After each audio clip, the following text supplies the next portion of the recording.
Fique agora com o Filosofando no Botequim, argumento e apresentação do jornalista Avelino Ferreira. Pereira, quando você era novo ainda, você tinha 10 anos, quando Dona Alcinda foi assassinada. Certo. 1937, né? 1937, ela foi assassinada de tarde. Na Praça São Salvador. Isso. Depois parece que descobriram que era a polícia que tinha provocado aquilo para culpar os comunistas, não era isso? Aquilo só morreu gente que não tinha nada a ver com nada. É verdade. O nome do camarada que chefe de polícia era o... Ah, meu Deus. Eu também não me lembro, não, mas... Eu vou me lembrar. Uhum. Mas ele, no início, ele culpou os comunistas. Aquilo tudo naquela época, não havia muito comunista, não havia mais integralista. Integralista. O comício era de integralista, né? Isso era de integralista. Isso. Agora, depois, aí você vai para o Rio, estuda, vai para São Paulo, estuda, mas sua família tinha a usina Santa Maria. Santa Maria. E seus irmãos ficaram por aqui, em Campos. Era por aí. O Jorge e Zé Carlos, eles ficaram em Campos. Ficaram em Campos. E cresceram cuidando, junto com o seu pai, seu Jorge, na usina. Isso. Tá. Quando você termina a eletrotécnica, você volta para Campos ou você vai para o Rio de Janeiro? Fui lá para a usina, né? Papai queria que a gente ficasse junto com ele lá. Você foi para a usina. Foi crescendo. Uhum. Então, fui pegando um pedaço lá e trabalhando na usina. Entendi. Mas, logo depois, quer dizer, quando vem o Getúlio, as leis trabalhistas de Getúlio, depois ele cai, volta em 50, cria o PTB, não é? Ele cria o PTB e aí há uma pressão muito grande dos grandes banqueiros, industriais, até dos americanos, do Carlos Lacerda aí no Rio, e ele acaba dando um tiro no peito e sobe ao poder o Juscelino Kubitschek, não é? E eles tentam também alguma coisa contra Juscelino,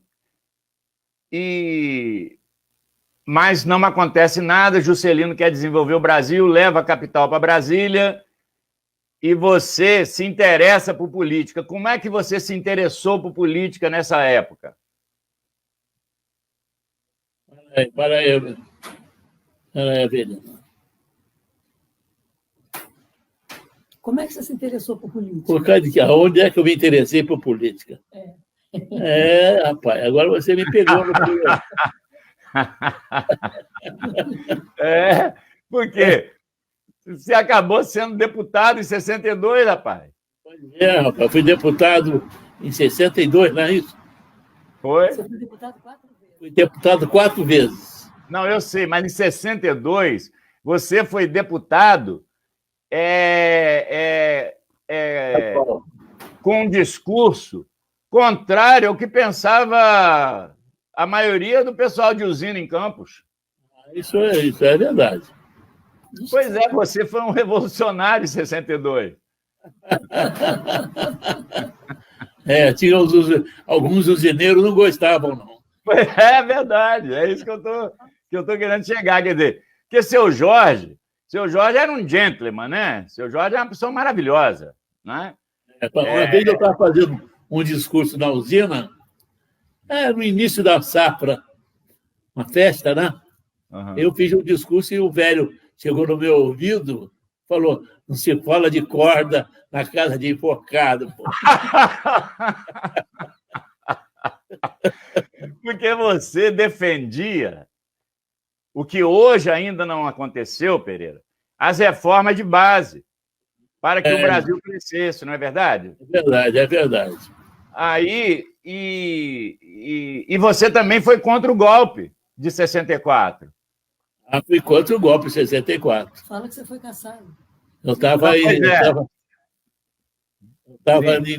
em Niterói, em 64, como deputado estadual, e fui contra o golpe. Isso. Mas você conseguiu exercer o seu mandato até o final, certo? Não. Em 64, eu fiquei na Assembleia até, não sei, 66. 66, né? Até 66, isso. 66. Aí acaba os partidos, acaba o PTB, acaba aqueles partidos todos, e eles criam a Arena e MDB. Isso. E você escolheu ficar na oposição, ficou no MDB. No MDB. Isso. E aí, você é cassado em 69 pelo AI-5. Pelo AI-5. Você foi cassado.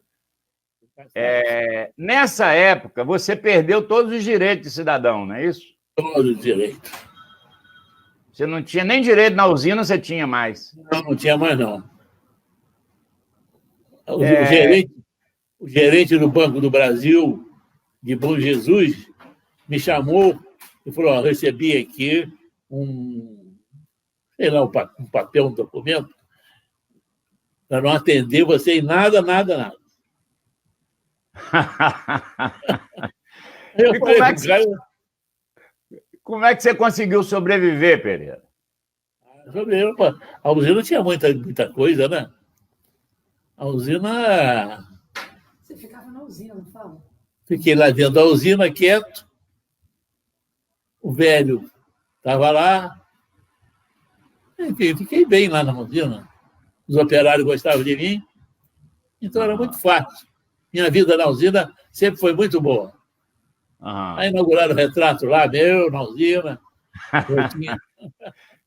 Tinha um prestígio lá que eles inventaram. Mas a verdade é que eu fui bastante feliz lá. Os operários gostavam muito de mim. Sim. Aí, Pereira, quando foram passando os anos e nós tivemos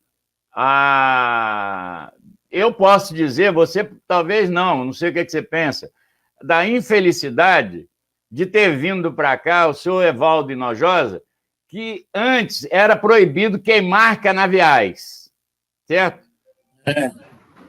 Depois ele trouxe como uma modernidade a queima dos canaviais, para ficar mais fácil cortar a cana. Certo. Mas aí a terra morreu, a terra foi morrendo, ficando esturricada. Não é? A produtividade caiu muito da cana com as queimadas. Não é? E ele também endividou, ele pegou dinheiro emprestado que seu pai foi contra aquele endividamento das usinas para crescer. Endividamento em dólar. Isso, endividamento em dólar, isso. Seu pai não queria. Não queria, não.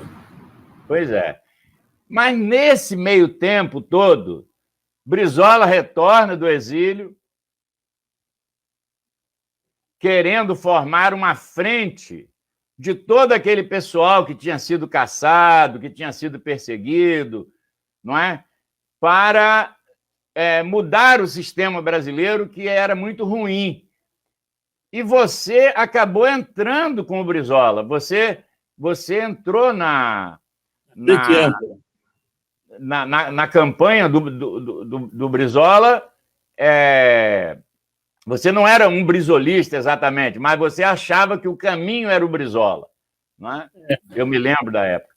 E você entrou e fez ajudou muito o partido naquela época, não foi? Eu queria que você contasse um pouquinho sobre isso, porque você andou com o Brizola muitas vezes, até na região, não é? Antes da eleição de 82. que você foi candidato. Foi difícil penetrar o Brizola no interior. Isso. Dificuldade. Porque uns achavam que ele era comunista, outros achavam que ele ia anarquizar o Brasil. Cada um tinha uma opinião. O Brizola era um homem muito discutido. Uhum. Comia criancinha no almoço, né? Comia criancinha no almoço. Então, eu tive dificuldade para colocar Brizola lá, junto comigo. Não é porque eu valia alguma coisa, não, mas eu tinha dificuldade de andar com Brizola, porque Brizola era muito mais discutido no interior. Ele era muito discutido. Mas você... Sim, fala. Acabamos penetrando ele em Bom Jesus. Nós fizemos o primeiro comício lá em Bom Jesus. Isso. Entramos até a cavalo na cidade. Enfim, a coisa foi andando. Daqui a pouco o Brizola botou aquele lenço vermelho, todo mundo começou a usar. E deu tudo certo. E você chegou à Assembleia Legislativa, você foi secretário. Quando ele ganhou o governo, eu me lembro, você foi nomeado secretário de Agricultura. Isso. E a primeira medida, eu queria que você falasse sobre isso, porque quando chegou lá, me lembrou essa frase que seu pai te disse, que não se fala de corda em casa de enforcado, né? Quando você chegou na Secretaria de Agricultura, tinha uma parede que separava o lugar da chefia de almoçar e o lugar dos operários. Você mandou derrubar a parede. É verdade. Não é? Que todo mundo tem que comer junto. Você está por dentro de tudo. Acho que eu que vou perguntar a você. Não. É porque eu te admiro tanto que eu acompanhei a sua história, você sabe, eu te apoiei naquela época e tudo mais. E eu com muito orgulho, né? Obrigado. E Brizola também gostava muito de você. Você chegou a ser diretor do PDT regional. Foi. Não é? Você chegou a ser dirigente do partido, não é? Cheguei a ser. Pois é. Aí, quando o Brizola faz uma visita à região, nós estávamos juntos, e aí eu não sei se sua memória é boa, porque a minha não é. Nós dormimos na casa lá de Santa Isabel. Sei.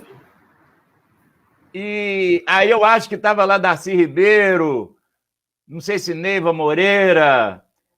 Tinha uma turma boa do Brizola junto com você, você conduzindo ele naquela região. Perfeito. De Bom Jesus e tal. E aí fomos dormir na sua casa e tinha uma piscina, me lembro de uma piscina nos fundos da casa, uma piscina grande. Tinha uma piscina lá. Isso. E quando chegou a noite, era muito silencioso. Lá, a região, a casa, era muito silenciosa. E tinha alguém usando um relógio de pulso que fazia um tic-tac. Aí, eu não sei se foi Neiva Moreira ou se foi Darcy Ribeiro, alguém pombou com aquele tic-tac, embrulharam aquilo numa toalha e foi colocar o relógio na ponta da piscina, na outra ponta da piscina, lá à noite, para o pessoal poder dormir em paz. Você se lembra de quem era esse relógio, não? Não lembro, não. Era seu? Não. Era de Neiva Moreira. Não tinha aquela turma Cibiles Viana, tinha aquela turma que cercava o Brizola ali mais antigo, né? E ele ficou tão satisfeito de dormir na sua casa e gostava muito de você, que no café da manhã, pela primeira vez na vida, eu vi o Brizola contar uma piada. Eu não sei se você se lembra, ele foi no Rio Grande do Sul, em Porto Alegre, um cinema, e viu um cara que queria entrar com um galo no cinema. E era proibido. Não podia entrar com o galo. Aquelas calças largas de sulista, ele coloca o galo dentro da calça e entra no cinema. Isso o Brizola contando. E você imagina o Brizola contando piada. A gente... Ele contando, rapaz, não sei como é que você não se lembra disso, na mesa do café. Aí tinha um cara que sentou ao lado desse cara do Galo com um pacote de pipoca. Sei. E o Galo saiu da braguilha dele, botou a cabeça para fora e começou a comer a pipoca do cara do lado. Eu me lembro disso. Isso, é uma piada que o Brizola que contou isso, rapaz. Nunca ouvi o Brizola contar piada. É verdade, é verdade. Porque, você se lembra de tudo. Você lembra de tudo. Não, e o Brizola era um cara muito formal, né? Muito. Muito formal, assim, né? Muito sério, muito formal e tal. A partir dali, nós tivemos... Você foi deputado de novo. Novamente, você chegou a ser deputado. É verdade. Né? O terceiro mandato de deputado estadual, não é? E... Foi federal, Fábio. Mas aí o governo era de Moreira Franco. Nós perdemos a eleição com Darcy Ribeiro e sofremos assim muito com Moreira Franco. E eu me lembro que o pessoal fala assim, esse Pereira é louco, ele fica sozinho no microfone na Assembleia Legislativa, defendendo o Brizola, sozinho, não é? Porque Moreira conseguiu comprar a maioria dos parlamentares, né? É verdade. E você resistiu ali, numa oposição muito forte ao desmanche dos CIEPs, né? Que o Brizola tinha feito. O Moreira Franco acabou com aquilo tudo, né? Aí, aí depois você não saiu mais candidato, eu não sei o que houve, porque nós tivemos um certo afastamento e aí veio o Garotinho também gosta muito de você, sempre gostou de você. Aí eu passei a ter mais contato com Maria Lúcia, né, que ficou aqui no casarão, em frente à Beneficência. E eu tenho uma cena que eu queria que você falasse, se você tiver liberdade para falar, que Seu Jorge tinha pedido para não deixarem Hinojosa ir ao enterro dele. Ele não queria que Hinojosa segurasse no caixão dele. Era um pedido dele.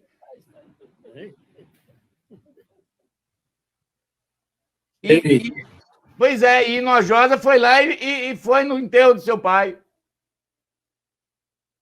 A filha dele casou com o meu irmão. Pois é, isso. Seu sobrinho. O Zé Carlos, seu sobrinho. José Carlos é sobrinho meu e casou com a filha dele. Isso. Mas aí Hinojosa foi lá. Aí a coisa foi desentortando, né? Havia uma certa paciência, havia uma certa boa vontade também. Aí o Hinojosa chegou. Entendi. E uma outra coisa é o seguinte, você deixa a política direta, você é político, vai morrer político, mas não mais como candidato. Você resolve ser escritor. Aí você lança... Escritor. E você escreve Jesus de Gargaú. Jesus de Gargaú. E quem quebrou a casa do meu pai? Nem me lembro mais disso. Você escreve Jesus de Gargaú, Pereira. Aí, de Gargaú, quem gosta muito de você é o Winston Churchill. O Winston, o Winston. Ele está por onde agora? O Winston agora virou cantor, tá tocando violão e tal. Mas está em Campos. E depois você lança, já bem mais tarde, você lança um livro que é o melhor a melhor análise que alguém pode fazer de uma usina, de como funcionava, né? Até a década de 50, uma usina em Campos, 60, é Quem Quebrou a Casa do Meu Pai. Aquele livro é maravilhoso. E te deu algum problema? Então, aquele livro, você falou uma coisa aí, eu recebi muito elogio desse livro. Tem gente que fala, é a história da região, não sei mais o quê, cada um fala uma coisa, mas todo mundo elogia, e eu fiquei muito satisfeito, porque eu escrevi aquele livro assim, sem perceber, fui escrevendo. Quem Quebrou a Casa do Meu Pai. Fiz uma análise econômica da região, né? A região tinha 21 usinas de açúcar, passou a ter nenhuma. Quer dizer, então, fiz uma análise e, dessa análise, eu escrevi o livro. Você sabe que não há nada parecido com o seu livro. E quem quiser escrever alguma coisa sobre como era uma usina, tem que ler o seu livro. Seu livro é uma referência, não é para a universidade, para tudo. Agora, eu queria que você me dissesse alguma coisa seguinte: por que a sua família, desde Zé Carlos Pereira Pinto, senador, é diferenciada em relação aos outros usineiros? Porque a sua família sempre teve uma preocupação social com os trabalhadores. Não é? Da Santa Casa, que na época era quem não tinha dinheiro era tratado como indigente. É verdade. Né? E a Santa Casa, na praça, que você conheceu muito bem, nós conhecemos, estava ruindo, acabou. Assim, isso, e a Igreja Mãe dos Homens também. E aí seu tio faz aquele prédio com muito custo, gastou muito dinheiro ali, inclusive, porque ele despejou dinheiro dele ali. Gastou muito dinheiro. Muito dinheiro, na Santa Casa, que até um busto dele lá. Gastou muito. Pois é. Mas toda a sua família, inclusive o Jorge, que eu tive muito embate com o Jorge Renato, embate político, mas eu gostava muito dele, você sabe, eu era amigo dele e debatemos muito e tal. Mas vocês, a família Pereira Pinto, ela tem uma diferença em relação aos outros usineiros dessa preocupação com os trabalhadores. Tinha, né, na época. Por que você acha que isso ocorre? Era uma família tradicional daqui? Por que era? Porque muitos usineiros eram de fora, né? É o seguinte, quando a usina de Santa Maria estava sendo tocada pela minha família, havia, no final do ano, as gratificações. Quer dizer, aquilo era dado numa cerimônia lá no palco do Teatro da Usina. Então, aquilo balançava. Balançava por quê? Porque os outros não davam. É isso aí, é verdade. Sim, mas tinha uma preocupação. Seu pai fez um teatro. Pois é, fez um teatro. O velho fez o teatro. Quem mais o velho fez? Botou ar-condicionado. Botou ar-condicionado no teatro. Tinha banda de música. Tinha restaurante. Tinha clube. Pois é, isso que eu quero dizer. Os outros usineiros não tinham isso que eu quero dizer. Isso não. Havia essa preocupação social. E por isso sua família é muito respeitada, mesmo sendo de usineiro. Aliás, é a única família de usineiro que eu gosto, você sabe, né? Obrigado. É verdade, é verdade. Por causa disso, porque nós vivíamos numa época que só se explorava o trabalhador e a sua família não pensava dessa maneira. Fazer um teatro dentro de uma usina, Pereira, isso é impensável até hoje. As casas eram boas. As casas, isso. Boa. Isso. O velho tinha preocupação de fazer a planta da casa, botar uma varanda. Tinha a preocupação dele, né? Ele era um homem muito, muito interessante. essas coisas. Ele não deixava a peteca cair, não. É verdade, eu acompanhei um pouco, né? Porque eu já peguei ele mais velho, conversava com ele ali, com você em frente à beneficência, né? Que ele ficou ali e tal.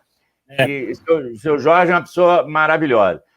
E você, depois, Pereira, de fazer essa obra fantástica, que é Quem Quebrou a Casa do Meu Pai, você já estava pintando. Como é que você virou pintor, artista plástico? Isso é que eu não entendi. Não sabia que você tinha feito belas artes, nem nada? Nada. Então, fui entrando, né? Fui entrando, fui gostando de pintar. Hoje, eu já fiz umas 4 exposições. Não, umas 10 exposições. Umas 10 exposições. Já fiz, já vendi até quadro em exposição. Muito bom. Aí, Pereira, mas você, do primeiro casamento seu, você tem 2 filhos. 2 filhos. Um é médico renomado, naquela região ali do Espírito Santo, do sul do Espírito Santo, Bom Jesus, que tem o seu nome, não é isso? Certo. Antônio Carlos Pereira Pinto Júnior. Meu filho, né? Isso, médico, né? Neurologista. E o outro estudou o quê? Foi engenharia? O outro estudou engenharia. Isso. Nelson. Mas ele mora... É Nelson? Nelson, é. Mas eu não sei dele, ele mora por aqui, não? Não, ele mora... Na Barra. Mora na Barra. Ah, mora no Rio, é. Mora no Rio. E você tem netos, Pereira? Neto. 2 netos. 2 netos. 2 netos só, né? 2 netos. Quando eu conheci você, conheci Cecília, já tem alguns anos, e você era apaixonado por Cecília. Você falava... Obrigado. Não, você falava que era um grande amor da sua vida e tal. Aí eu falei assim, eu não conheço essa mulher, né? Que você falava, mas eu não conhecia, né? Depois eu vim conhecê-la, eu não sei se foi em Ipanema, onde você mora, você mora no mesmo apartamento em Ipanema, né? Copacabana. É esse aqui. Isso. Mas eu acho que eu conheci Cecília aqui em Campos, eu não me lembro agora exato. E é uma pessoa maravilhosa, assim, né? E todo mundo gosta dela, é impressionante. Toda a sua família, Laurinha fala muito bem dela. Você vive muito bem com ela, né, Pereira? Muito bem. Bem até demais. Fala, muito Tem bom. 30 anos de casado, estou com 30 anos de casado. Eu achei que não ia dar certo, na época que você falava, porque eu falei, Pereira nessa idade está apaixonado, né? Porque você falava que estava apaixonado. Eu falei, mas como é que um cara velho desse está apaixonado? E, na verdade, tem 30 anos já, né? Muito bom, né? Mas Cecília é uma companheira muito boa. Sim, aí eu sei dela, não tenho muita intimidade, mas quem me fala muito bem dela é Laurinha. Laurinha é sua sobrinha maravilhosa, né? Afilhada. Laurinha é minha filhada, né? Ah, é sua filhada, é? Filhada. Laurinha tem tudo comigo. Você sabe... Fala. Eu quero falar uma coisa que você talvez não saiba. O pai da Maria Cecília foi nosso vizinho lá em Campos. Ele morava na rua Alberto Torre, morava numa chácara ali em frente à direita. Então, aí veio um conhecimento. Seu pai, ele era muito amigo do meu pai.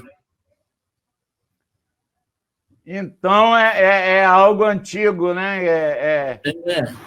Isso e você sabe que o pai dela escreveu a lei da sociedade anônima. Como é que é? A lei das sociedades anônimas. Ele é advogado. Ele é advogado. Uhum. Advogado pesado, muito bom. Qual é o nome dele, Pedro? Alfredo Lamy. Alfredo Lamy. Alfredo Lamy. Eu vou procurar essa... Foi professor do Liceu, Não, no liceu não, ele estudou no liceu. Estudou no liceu, né? Ele estudou no liceu. Estudou no liceu, né? Muito bom isso, Pereira. Agora, com toda essa experiência que você tem, Pereira, você se entregou para a vida pública, quase toda a sua vida, você sabe disso. Como é que você vê hoje? Ó, você que sofreu com a ditadura militar. A ditadura militar, ela foi muito ruim, inclusive economicamente, para o país, né? Péssimo. Atrasou muito, foi péssimo. Nós tivemos um boom de crescimento econômico, mas não colocaram as coisas na Constituição. Ou seja, as reformas de base que você lutou em 64 não aconteceram. Até hoje estão brigando pela reforma de base. E nós elegemos, hoje, um governo autoritário, defensor da ditadura militar. Como que você vê o futuro do nosso país, Pereira? Você acha que tem esperança para o nosso país? Eu tenho esperança no nosso país. O Brasil é um país muito rico, né? Um país com um povo muito bom. O Brasil é um país que vive o dia a dia, vamos dizer, muita fartura, tem um campo muito bom, produz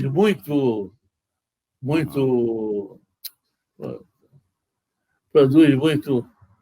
Não sei o que você vai falar. Vegetão, arroz, feijão, soja. O Brasil é o maior produtor de soja do mundo, é o maior produtor de açúcar do mundo, é o maior produtor de café do mundo, é o maior produtor de carne do mundo. O Brasil é um país fantástico. Pois é, mas essa renda não é distribuída. Hein? Não é distribuída, não. Não é distribuída, não. É ao contrário. É um país de muito dificuldade de distribuição de riqueza.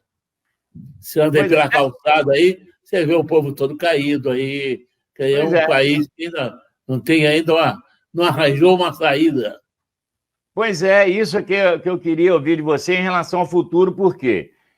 Porque os países que melhoraram depois da Segunda Guerra Mundial são aqueles países que criaram um sistema de proteção social. Não é? A Dinamarca, a Suíça, a Suécia, a Bélgica, a Holanda, né? Eles não têm miséria. Não é? E não são tão ricos quanto o Brasil. O Brasil é a oitava maior economia do mundo. E agora, nessa pandemia, Pereira, você vê a quantidade de miseráveis que nós temos nesse país, né, que se rendem a um Bolsa Família, que se rendem a uma ajuda extemporânea, porque pela pobreza muito grande, que não é a classe média que arrebenta com eles, são os muito ricos, que ficam sempre mais ricos. Aí eu fico assim, será que Pereira, depois de todo esse tempo, essa luta toda e tal, ainda acredita que nós vamos chegar a ver, ou chegar, o Brasil vai chegar a um ponto em que ninguém precisa estar roubando celular na rua para melhorar? Nós temos perspectiva de melhora? É verdade. Porque hoje nós temos um governo autoritário, Pereira. Fala que você é contra o Bolsonaro. É isso mesmo. Fala que você é contra também. Eu, por exemplo, Bolsonaro, por exemplo, é um horror. Estou entrando na política sem você perguntar. Mas não é nada. Bolsonaro ele não fecha com o Brasil, politicamente falando. Ele é um presidente que fala o que quer. Mais nada. Não tem projeto, né? Tem nada. Fala o que quer, não tem projeto, então vai levando. Você acredita... Porque, olha só, a única forma não sendo as armas, a única forma de você mudar um sistema é pelo voto. Né? O voto é a arma que todo mundo tem igual. Né? Você acha que pelo voto nós podemos ainda, nos próximos anos, ter uma coisa melhor nesse país, um estadista nesse país? Que o último estadista que eu conheci foi o Brizola, que não chegou à presidência da República. Não é? Você acredita nisso, que nós teremos um estadista no próximo... Porque o próprio país vai necessitar de uma liderança grande aí. O Brasil precisa de um líder, precisa de um homem que puxa a corda do país. Isso aí você não tem a dúvida nenhuma. Quer dizer, se você não tiver... O líder vem por necessidade. O líder não vem porque quer, porque fala bonito, não. O líder vem porque há necessidade de uma liderança. Então você ainda é otimista nesse ponto. Eu acho que precisa haver aí um balanceio aí qualquer, que eu não sei explicar a você, mas que vem aí uma liderança nova aí para o Brasil, vem. Não sei qual é, mas vem.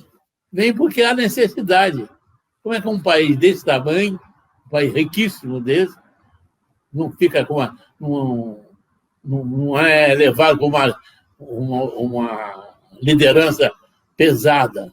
Uhum. Essa liderança vem porque tem que haver essa liderança. Uhum. Não é que a liderança queira ser líder. O país vai obrigar a haver uma liderança. Essa liderança é que será a salvação desse país.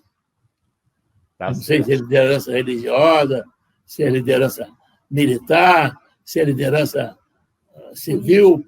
Eu sei que vai ter que haver uma liderança. Entendi, Pereira. Olha só, Pereira, eu tenho uma alegria imensa de falar com você.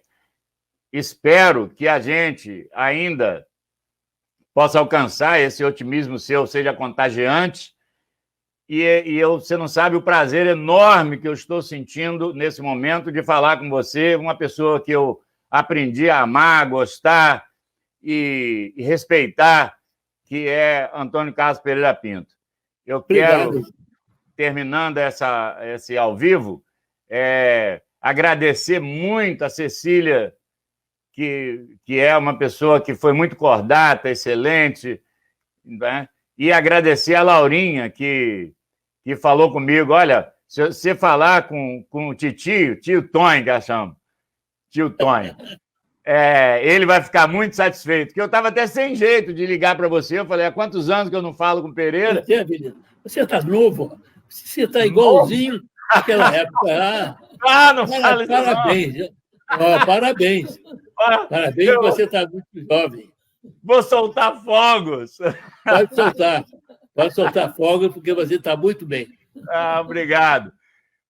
Pereira, então foi um prazer enorme, tá bom? Me despeço de você e espero, sinceramente, que a gente faça uma outra, principalmente com os seus quadros, que eu soube, né?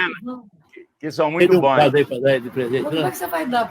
Fala para ele que você vai dar um quadro para ele, quando é que ele vem ao Rio? Como é que eu faço para te dar um quadro? Com essa pandemia eu tenho medo. Você sabe que eu não tinha medo da morte, agora eu tenho medo. Então, eu estou com medo desse vírus. Mas então, vamos esperar acabar isso aí. Isso, em breve. Você me avisa e nós vamos ver os quadros e você leva aquele quadro que você quiser. Muito obrigado, Pereira. Já ganhei um presente, quer dizer, vou soltar mais fogos ainda. Muito obrigado, tá bom? Obrigado a você. Felicidade, meu amigo. Um abração. Tá, tchau. Uma boa viagem. Dá um abraço no Isto. Sim, claro. Para nele. E uma boa viagem para você. Obrigado, meu amigo. Um abraço. Felicidades. Tchau, Cecília. Tchau, obrigado.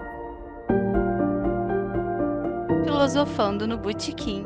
Argumento e apresentação do jornalista Avelino Ferreira.